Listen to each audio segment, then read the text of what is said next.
বাবা বাবা। হ্যাঁ রে মা, বল। এসছিস? হ্যাঁ, তোমাকে একটা কথা বলার ছিল। বল।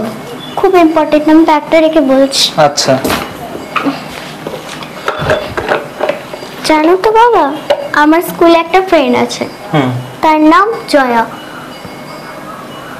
জানো, তাকে আজকে স্কুলের প্রিন্সিপাল খুব বকাবকি করেছে। কেন বকাবকি করেছে? কেন?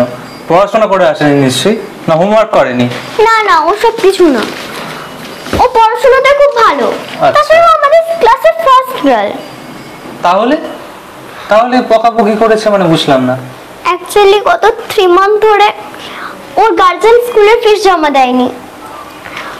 ওদের বাড়িতে গার্জেন কলও করেছিল, গার্জেন ফোন ধরেনি, তাই প্রিন্সিপাল ওকে ধরে বকাবকি করেছে।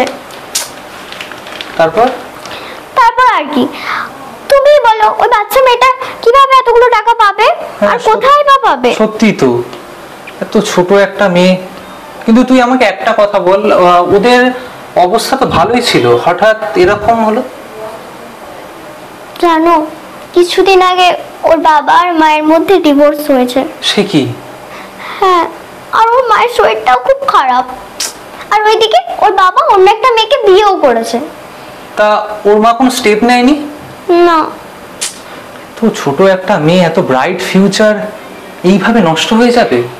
বাবা প্লিজ, তুমি কিছু একটা করো, স্কুলে ফিস দেওয়ার ব্যবস্থাটা করো, নইলে ওই বাচ্চা মেয়েটার পুরো জীবনটাই নষ্ট হয়ে যাবে। সেটাই তো। আর ওকে এইভাবে কষ্ট পেতে দেখতে আমি পারবো না। জানো বাবা, ও আগে কত সুন্দর সুন্দর খাবার, ভালো ভালো খাবার স্কুলে আনতো, ও নিজে আমাকেও দিত আর ও নিজেও খেত। কিন্তু এখন ও রোজ চিনি রুটি আনে স্কুলে, ও খেতে পারে না, ওর খেতে কষ্ট হয়, তবুও ও খায়। আমি বুঝতে পেরেছি। ঠিক আছে, চিন্তার কোনো কারণ নেই, আমি দেখছি। আজ থেকে ওর সব যাবতীয় দায়িত্ব আমি নিচ্ছি।